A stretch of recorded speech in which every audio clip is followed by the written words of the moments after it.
فلا اقسم بمواقع النجوم، یہ لا جب آتا ہے پہلے تو وہ مخاطب کی بات کی نفی کرنے کے لیے، نے اٹ از لائک دیٹ، یہ نفی ہے۔ لا اقسم بیوم القیامہ، تمہارے خیالات غلط ہیں، میں قیامت کی قسم کھاتا ہوں۔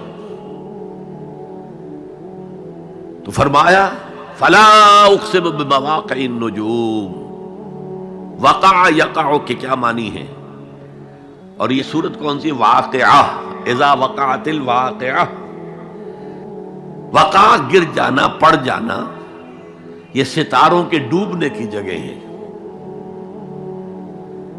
فلا اقسم بمواقع النجوم وانه لقسم لو تعلمون عظیم، اور اگر تم جانو تو یہ بہت بڑی قسم ہے جو ہم نے کھائی ہے۔ اس وقت کا انسان کیا سمجھتا کہ ستارے کہاں جاتے ہیں، کہاں غروب ہوتے ہیں، کہاں گرتے ہیں؟ آج ہمیں معلوم ہے۔ سورہ حامیم سجدہ میں جو کہا گیا ہے سنریہم آیاتنا فی الآفاق وفی انفسہم حتی یتبین لہم انہ الحق، ہم انہیں اپنی نشانیاں دکھائیں گے آفاق و انفس میں، یہاں تک کہ یہ بات واضح ہو جائے گی کہ قرآن حق ہے۔ آج ہمیں معلوم ہے خلا میں بلیک ہولز ہیں،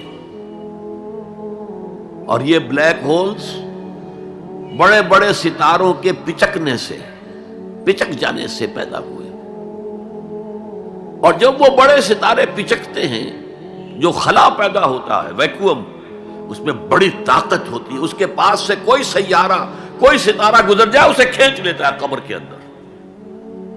یہ بلیک ہولز کا تصور، اسی لیے اللہ نے اس وقت کے لوگوں کے لیے کیا کہا؟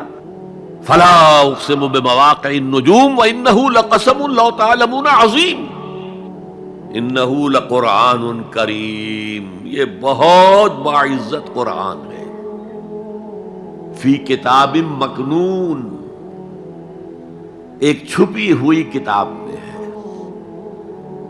لا یمسہ الا المطہرون، اسے چھو ہی نہیں سکتے مگر انتہائی پاک ہستیاں۔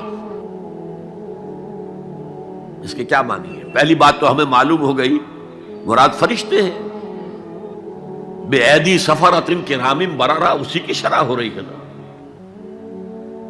اسی سے ایک فقہی مسئلہ نکالا گیا کہ بغیر وضو کے ہاتھ نہ لگاؤ، لیکن اس کا اصل مفہوم کیا ہے وہ سمجھیے۔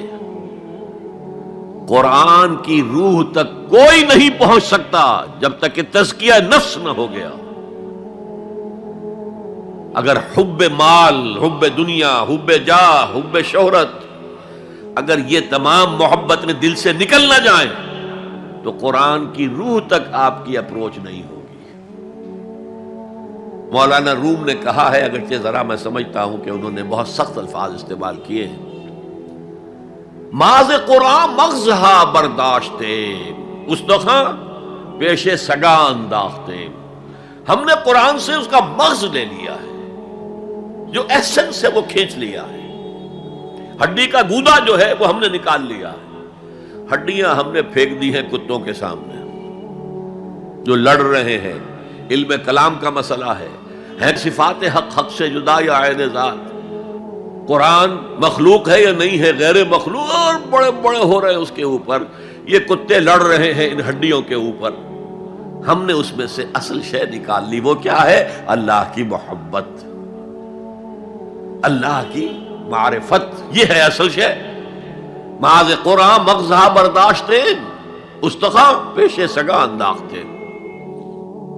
تو جب تک انسان کا باطن پاک نہ ہو جائے وہ قرآن کے چھلکوں سے کھیلتا رہے گا، چاہے وہ کہنے کو مفسر ہو، قرآن کے باطن تک کبھی نہیں پہنچے گا۔ فی کتاب مکنون لا یمسہ الا المطہرون تنزیل من رب العالمین، یہ تھوڑا تھوڑا کر کے اتارا گیا ہے رب العالمین کی طرف سے۔ انزال کے معنی ہے دفعتاً اتار دینا۔ لیلۃ القدر میں آیا انا انزلناہ فی لیلۃ القدر۔ رمضان کے بارے میں شہر رمضان الذی انزل فیہ القرآن، باب افعال، لیکن حضور پر ایک دم نہیں اترا، تھوڑا تھوڑا تھوڑا تھوڑا 23 برس میں جا کر اس کی تکمیل ہوئی۔ اب دیکھیے جو شکوہ کیا اللہ نے، کیا اس جیسی نعمت سے تم مداہنت کر رہے ہو، بے اعتنائی کر رہے ہو، اسے پڑھتے نہیں ہو، اسے سمجھتے نہیں ہو، اس پر عمل نہیں کرتے، اسے اپنا امام نہیں بناتے؟ تمہارا طرز عمل یہ ہے، بلکہ تم نے اپنا نصیب یہ بنا لیا ہے کہ تم اسے جھٹلا رہے ہو۔ غور کیجئے، جھٹلانا جو ہے دو طرح کا ہے۔ ایک ہے زبان سے کہنا کہ یہ نہیں ہے، کوئی اللہ کا کلام نہیں ہے، یہ قرآن وغیرہ جھوٹ، سب اساطیر الاولین ہیں، یہ محمد نے گھڑ لیا ہے وغیرہ وغیرہ، جھٹلانا ہو گیا۔ ایک جھٹلانا ہے عمل سے جھٹلانا، مان تو لیا اللہ کا کلام ہے لیکن اس کی حرام کردہ شے کو اپنے لیے حلال کیا ہوا ہے۔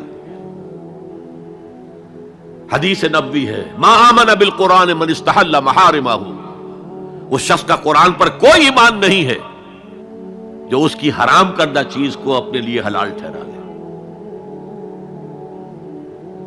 اس اعتبار سے غور کیجئے، اور اس کی مثال بھی دی ہوئی ہے سورہ جمعہ میں، مثل الذین حملوا التوراۃ ثم لم يحملوها كمثل الحمار يحمل اسفارا بئس مثل القوم الذین کذبوا بآیات اللہ واللہ لا یہدی القوم الظالمین۔ مثال ان لوگوں کی جو حامل تورات بنائے گئے تھے اور پھر انہوں نے اس کی ذمہ داری کو ادا نہیں کیا، اسے قائم نہیں کیا، اس کے احکام پر عمل نہیں کیا۔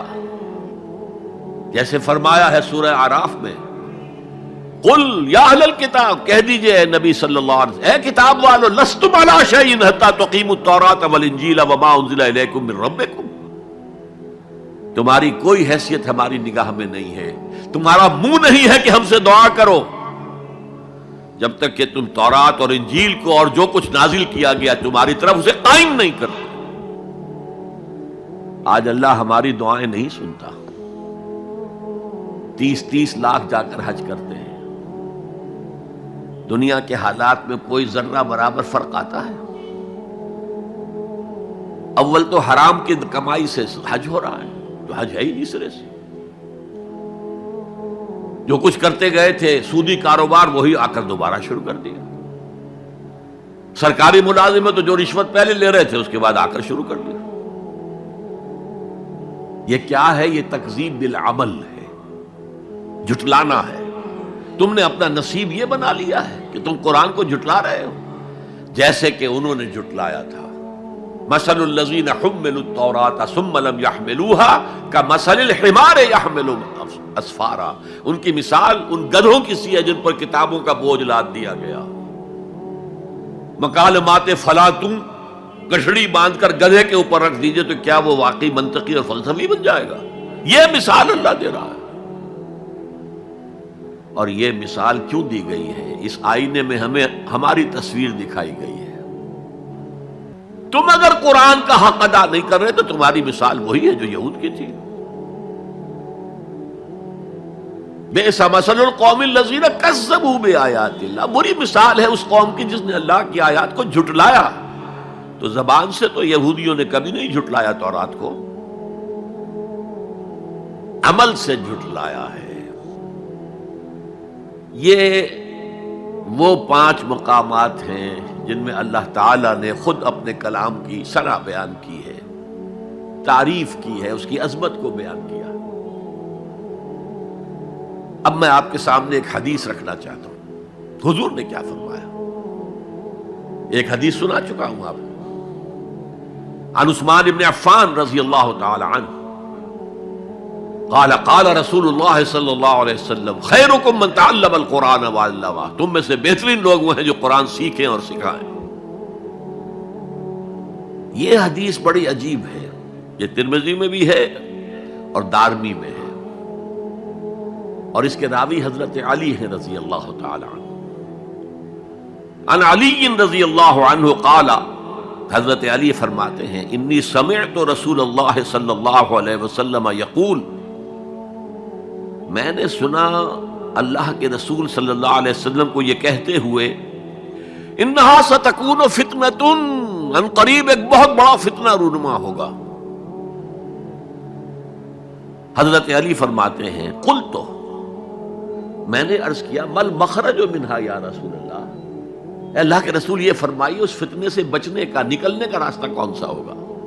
جیسے آپ بڑے بڑے حالوں میں دیکھتے ہیں ایگزٹ، عرب ممالک میں لکھا ہوتا ہے مخرج، اگر کہیں آگ لگ جائے، کہیں دھواں بڑھ جائے تو نکلو، لال جو روشنیاں ہیں ان کے اندر جو نیچے دروازے ہیں ان کی طرف جاؤ، یہ مخرج ہے جان بچانے کی۔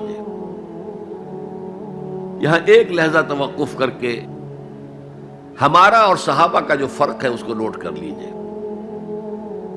اگر ہم ہوتے تو کیا پوچھتے؟ حضور یہ فتنہ کب آئے گا، کدھر سے آئے گا، کیوں آئے گا، کیا ہوگا؟ یہ سارے سوالات کرتے نا، جن کا عمل سے کوئی تعلق نہیں، معلومات ہے۔ حضرت علی نے کچھ نہیں پوچھا، بس آپ نے فرما دیا کہ بہت بڑا فتنہ ہوگا، تو بس ہمیں یہ بتائیے کہ اس سے نکلنے کا راستہ کیا ہے۔ اب سنیے حضور کی زبان سے قرآن مجید کی مدح۔ قال کتاب اللہ، فتنوں سے بچانے والی اللہ کی کتاب ہے۔ فیہ نبأ ما قبلکم، اس میں تم سے پہلے جو تھے ان کی بھی خبریں ہیں، قوم نوح اور قوم عاد اور قوم سمود اور قوم مدین اور آل فرعون اور سدوم اور عمورہ کی بستیوں کے حالات ہیں کہ نہیں؟ وَخَبَرُ مَا بَعْدَكُمْ، اس میں تمہارے بعد جو آنے والے حالات ہیں وہ بھی درج ہیں، ذرا کھدائی کر کے نکالنا پڑتا ہے ورنہ حالات موجود ہیں۔ ایک اوپر کی چیز ہے، سامنے کی چیز ہے، ایک ذرا اندر سے کھدائی کر کے، لیکن یہ کہ حضور فرما رہے ہیں خبرو ما بعدکم وحکم ما بینکم، اور جو بھی اختلافات تمہارے درمیان ہوں گے ان کا فیصلہ بھی اس کتاب میں موجود ہے۔ کاش کہ ہم اپنے مذہبی اختلافات کو رفع کرنے کے لیے قرآن کی طرف رجوع کریں، جو حبل اللہ ہے، واعتصموا بحبل اللہ جميعا ولا تفرقوا۔ تو فرمایا کتاب اللہ فیہ نبأ ما قبلکم وخبر ما بعدکم وحکم ما بینکم، هو الفصل لیس بالحزل، وہ فیصلہ کن کلام ہے، ایسے ہی یابہ گوئی نہیں ہے، یہ قرآن کی آیات ہے۔ انہ لقول فصل وما هو بالحزل، سورہ تاریخ کے اندر آیا، تاریخ میں هو الفصل لیس بالحزل من ترکہ من جبار قسمہ اللہ، اگر کوئی جبار شخص اپنی سرکشی میں اس قرآن کو ترک کر دے گا اللہ اسے پیس کر رکھ دے گا۔ وَمَنِ ابْتَغَى الْهُدَى فِي غَيْرِهِ أَضَلَّهُ اللَّهُ، اور جو کوئی ہدایت حاصل کرنا چاہے گا قرآن کے سوا کسی اور چیز سے، اللہ اسے لازماً گمراہ کرے گا۔ کتاب ہدایت تو یہ ہے۔